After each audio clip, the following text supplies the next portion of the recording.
Eh bien bonjour à tous et à toutes les amis, j'espère que vous allez bien, bienvenue dans cette nouvelle vidéo. Vous avez tous adoré la vidéo du RS3 2021 vs l'ancien RS3. Du coup aujourd'hui on se retrouve avec le petit RS3 2021 les amis, donc RS3 2021 400 chevaux, 5 cylindres turbo, 2,5 litres TFSI contre la 45S. C'est des voitures qui sont vraiment très équitables. Et honnêtement les gars, dans la 45S, on a un 4 cylindres turbo 2 litres, boîte 8. Et sur les RS3, on a une boîte 7, on a 400 chevaux vs 421 chevaux. On a exactement le même nombre de Nm de couple, 500 dans les RS3 et 500 dans la 45S. Donc on verra bien qui sera devant. Comme d'habitude les gars, ces deux voitures, elles nous ont été prêtées par NSCar. Donc NSCar, leur Instagram il est juste en haut, c'est un loueur sur Paris, ils ont que du lourd. D'ailleurs avant de commencer cette vidéo les gars, je compte chaud pour mettre un petit pouce bleu. Si cette vidéo atteint 7000 likes, on fera une vidéo M3 compétition les nouvelles contre M4 compétition les nouvelles. Donc pensez à mettre un petit pouce bleu et à vous abonner à la chaîne. Pour présenter un petit peu la 45S, déjà pour commencer, vous avez vu qu'elle n'est pas dans sa couleur d'origine. Elle a un petit covering vert qui est très sympa, bien pétant. Ici on a le petit logo Mercedes, le capot avec les stries qui ressortent très bien avec la couleur vert. La calandre Panamericana des nouvelles versions. Donc le pack aéro qui comprend toute cette lame en dessous et également la petite moustache. Et après voilà, c'est très sympa. On a beaucoup de plastique, pas de carbone sur la face avant.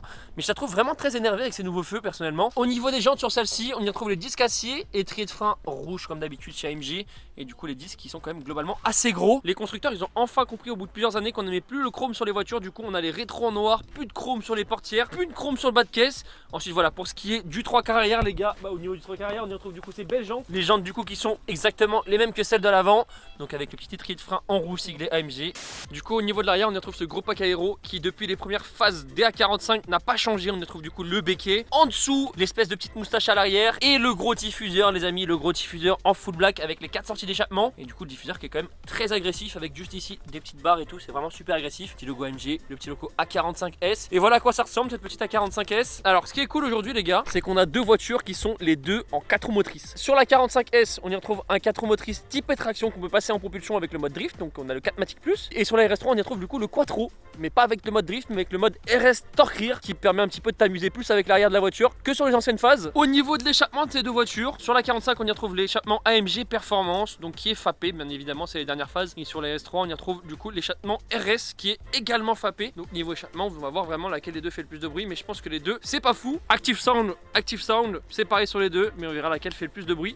Pour ce qui est de la RS3, du coup, on y retrouve la voiture qui est en complet jaune, tous les logos qui sont d'origine en noir, donc le petit logo RS3 et le petit logo Audi juste ici. C'est une voiture qui est quand même beaucoup plus sobre malgré sa couleur que la 45S dans un vert pétant, et même tout ce qui est kit aéro, etc. Ça reste quand même beaucoup plus sobre. Au niveau du freinage à l'arrière, on y retrouve un étrier de frein sans couleur et un disque de frein non perforé. Donc à l'arrière c'est très sobre. C'est vrai que sur le jaune on le voit énormément que ces ailes ont été largement agrandies comparé aux anciennes versions des RS3. En jaune ça fait vraiment ressortir toutes les formes sur la portière. Donc là juste là tu vois toutes les stries, le bas de caisse qui ressort énormément et le bas de caisse qui est également en noir, les petits rétros en noir, la petite extraction d'air pour le freinage. Et au niveau de l'avant, d'ailleurs en parlant de ce freinage, on y retrouve le disque de frein acier également mais qui est quand même beaucoup plus gros que sur la A45S. Et du coup l'étrier de frein qui est en noir siglé RS. Pour ce qui est de la taille du disque, voilà sur les RS3 et voilà celui de la A45S. Donc il y a quand même une petite différence, c'est pas énorme, mais je pense que tout ce qui fera la différence les gars, c'est vraiment le poids des deux voitures. La 45, on est à 1635 kg sur la 45 et à 1570 sur la RS3. Malgré que la RS3 soit quand même plus légère, on a trouvé une voiture qui a un rapport en moins sur la RS3. Donc on a une boîte 7 et une boîte 8 sur la 45S qui est beaucoup plus courte. Vraiment on a un 0 à 100 avec peut-être 3 rapports passés. Sur la RS3 on se retrouve peut-être toujours en fin de deuxième. Donc on a beaucoup plus de puissance à bas régime sur les A45S que sur les RS3. Donc ça va être vraiment un duel très équitable parce que la 45S a 20 chevaux de plus que la RS3. La RS3 est plus légère, mais la 45S a une boîte avec un rapport en plus. Donc on verra bien qui sera devant. Pronostiquez-moi ça dans les commentaires, j'aimerais bien savoir A45 ou RS3 dans les commentaires.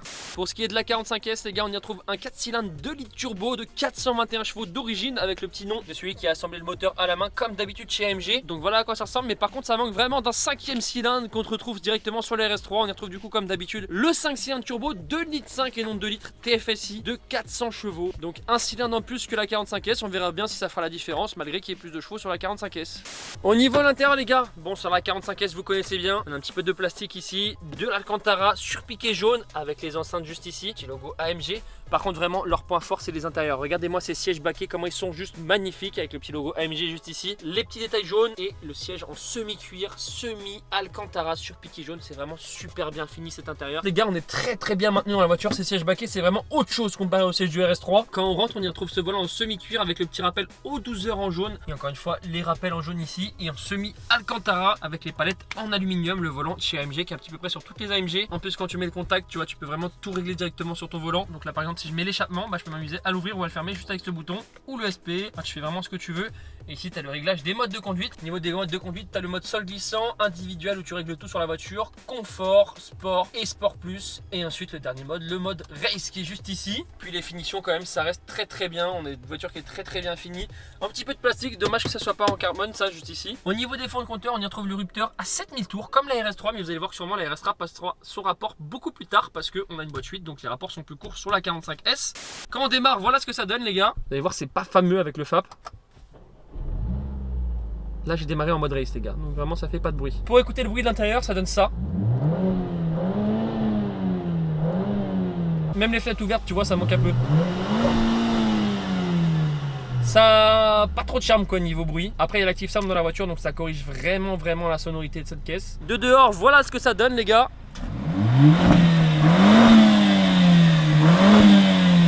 Nouvelle norme oblige, ça ne fait absolument pas de bruit. On a un beau 4 cylindres qui développe beaucoup de chevaux, mais on n'a vraiment pas de bruit, ça c'est vraiment dommage. Ensuite, quand on rentre dans les RS3 les gars, vous allez voir que c'est vraiment un univers différent. Sur la portière, on y retrouve un petit peu de plastique. Ici, un petit peu d'alu brossé, de l'alcantara, du cuir, les enceintes Bang & Olufsen, les sièges du coup qu'ils appellent les sièges RS, donc ils maintiennent quand même beaucoup moins que sur la 45S. Je donnerai le point sur les sièges de la 45S, mais par contre ça reste quand même beaucoup plus sobre comme voiture. Par exemple, c'est plus classe à mon goût à l'intérieur qu'une 45S. On y retrouve du coup les sièges avec le petit logo RS et les sièges en semi-cuir, semi-alcantara. Au niveau du volant les gars, on y retrouve un volant en complet cuir perforé, donc il n'y a pas une grosse révolution avec les anciennes, juste on y retrouve ces petites palettes là comme vous pouvez voir, les petites palettes en aluminium. Vraiment c'est ce qui change avec les anciennes versions de volant, mais sinon il n'y a pas grand chose. On y retrouve ici le petit logo RS, mais franchement sinon le volant ça reste le même. On y retrouve un volant en complet cuir perforé. Ici ça n'a pas changé depuis des années, c'est pour régler un petit peu tout ce qui est le cockpit view, etc. Quand tu mets le contact juste ici, tu vois tu as vraiment les écrans digitales qui sont très sympas. Donc comme on l'a dit, tu as le Rupteur à 7000 tours et ici tu peux régler tes vues comme tu le souhaites. Donc voilà, tu peux mettre ces vues là, enfin tu as vraiment plein de vues différentes. Ici tu as le Select Drive, le SP Off, le Start and Stop et le Select Drive qui te permet du coup de choisir tes modes de conduite du mode Efficiency, donc économique, confort, auto, dynamique, et ensuite tu as les modes RS individual qui t'active le RS Torque Rear, donc qui te permet d'avoir un petit peu une répartition plus élevée sur l'arrière. Tu as le mode RS Performance et tu as également le mode RS individual où tu peux régler tout ce qui est le RS Torque Splitter, donc l'envoi du couple à l'arrière, la propulsion, donc les 4 roues motrices comme tu le souhaites, les suspensions donc plus ou moins raide. Alors il y a vraiment une vraie différence entre le mode confort et le mode sport, c'est vraiment un monde. La direction plus ou moins raide et le son du moteur si tu veux l'échappement ouvert, automatique, discret, et ensuite tu as ton ESP, c'est toi qui choisis comment tu veux le régler. Après voilà, niveau définition c'est quand même très bien fini, mais ça reste beaucoup plus sobre que dans la 45. En fait c'est vraiment deux voitures pour moi où il faut savoir ce que tu veux. Si tu veux une voiture plutôt sobre, donc la RS3, bon, bien évidemment pas dans cette couleur, mais une A45S avec un pack aéro dans n'importe quelle couleur c'est pas sobre du tout. Mais par exemple un RS3 là ça peut vraiment passer partout. Quand on démarre la voiture de l'intérieur, voilà ce que ça donne. Petit retour, donc des petits retours quand tu démarres. Et niveau sonorité quand tu mets un coup de gaz. On a le limiteur à 4000 tours et le son n'est pas incroyable. On rappelle que c'est FAPé encore une fois. Il y a également un Active Sound dans cette voiture, mais on verra de dehors.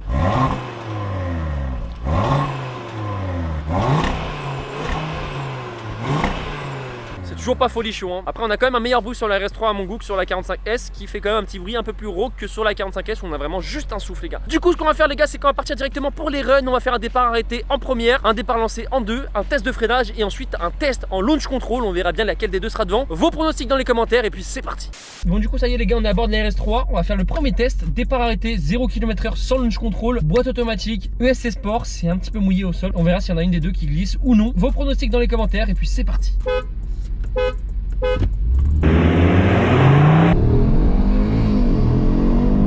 Oh, je l'ai déposé.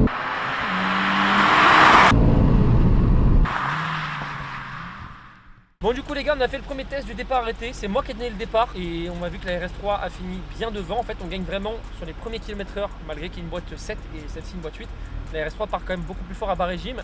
On va retester, ce coup là c'est mon pote qui donnera le signal pour voir si c'est vraiment ça. Parce qu'on est parti au même moment mais on va retester une deuxième fois. Deuxième départ, mon pote qui donne le départ ce coup là, let's go.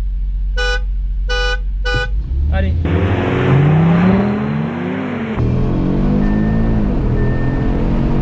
Ah ouais non.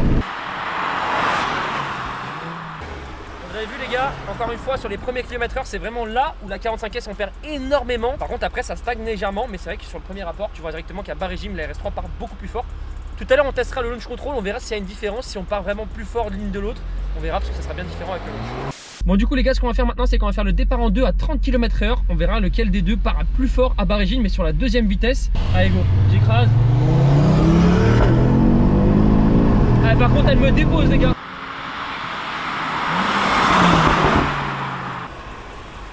vous avez vu les gars, bon ce coup là, la 45 elle dépose largement les RS3. On voit qu'il y a beaucoup plus de couple à bas régime. Ça je pense, après je suis pas ingénieur pour vraiment donner le détail. Je pense que c'est dû au fait que la boîte soit plus courte sur la 2. Vraiment on voit qu'à bas régime sur la 45 ça part plus fort sur les RS3 en 2. On va faire le même test en 3ème, toujours à 30. On va voir ce coup là qui part plus fort et vraiment s'il y a une vraie différence entre les deux. Petit récap de ce qui s'est passé, la RS3 départ arrêté, elle détruit la 45 clairement. Départ lancé sur la boîte 8 avec la 45, on voit qu'il y a plus de couple à bas régime sur la 2ème en départ en 2. Du coup ce qu'on va faire là c'est qu'on va faire le départ en 3ème, pareil même vitesse et on va voir laquelle part le plus fort à bas régime. Let's go, c'est parti, let's go. 30 km/h, 3, 2, 1. J'écrase.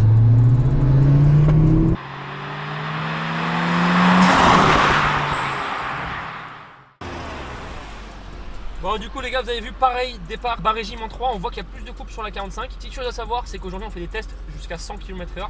Je pense que sur une très longue allonge la RS3 remonterait. On ne peut pas faire ça, on est en France et on va pas faire ça n'importe comment, on va pas non plus louer une piste d'avion. Je pense que voilà, niveau couple, la 45 on a beaucoup plus à bas régime sur les rapports que la RS3, sauf sur la première qui part moins fort. Mais pour justifier ça, on va faire un petit launch control, on va voir laquelle des deux part le plus fort en launch.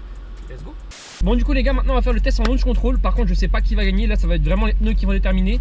On a un petit défaut aujourd'hui, c'est qu'on a des pneus été sur la RS3, des pneus 4 saisons sur la 45S et que le sol est un petit peu mouillé, donc je pense que ça va être la 45S qui va passer devant, mais ça va pas être très équitable parce que je pense que je vais glisser. Mode dynamique, ESC Sport, boîte automatique.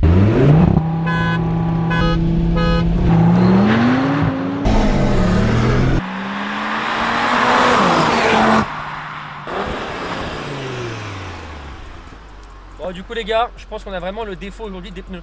Voilà, ça va être le défaut sur le launch control, c'est que là c'est humide et on voit la 45S qui ne glisse vraiment pas, enfin beaucoup moins en tout cas grâce aux pneus hiver. Donc je pense voilà, c'est pas très équitable sur le launch, mais voilà, la voiture a un petit peu ses points positifs et ses points négatifs. Je pense qu'aujourd'hui c'est quand même le point à la 45S qui est devant, mais après voilà, c'est sur des petites accélérations. Faudrait tester sur autoroute jusqu'à plus de 200 km/h en Allemagne, mais on pourra pas faire ça aujourd'hui parce que c'est tout simplement pas possible. Bon du coup les gars, on est de retour avec la 45 et la RS3 pour se comparer. Bon je suis avec Alex, ça va les gars? Allez, regardez sur Instagram, il s'affichera juste là, donc pensez à l'ajouter. Moi pour moi, il y a plus de couple à bas régime dans la 45, mais si on faisait ça sur un gros test et sur le long terme, je pense que la RS3 remonterait. Ouais, je pense que la RS3 est devant, mais en sensation, je préfère la 45. Moi. Voilà, c'est vrai qu'avec l'Active Sound, etc., c'est vrai que c'est plus sportif à l'intérieur, plus sympa à conduire niveau un petit peu conduite sportive. Par contre, c'est vraiment, comme on dit, deux voitures totalement différentes. C'est-à-dire que ça, pour moi, je vois plus un papa de 40 ans et là, un petit jeune de 20 ans dans une A45S, quoi. Tu vois ce que je veux dire? 100%. Je compte sur vous pour mettre un petit pouce bleu. Dites-moi ce que vous en pensez de ces VS, les gars, si vous voulez qu'on fasse plus de VS sur la chaîne. Encore une fois, pensez à suivre NSCar, c'est eux les loueurs de voitures qui nous prêtent toutes ces caisses. Elles sont vraiment top du top. Donc n'hésitez pas à vous faire plaisir. Et en plus, ce qui est cool, c'est qu'ils vous arrangent au maximum. Pensez à me suivre sur Instagram, G3 Adrien avec 2i. Et sur ce, les amis, ciao tout le monde. Bye bye.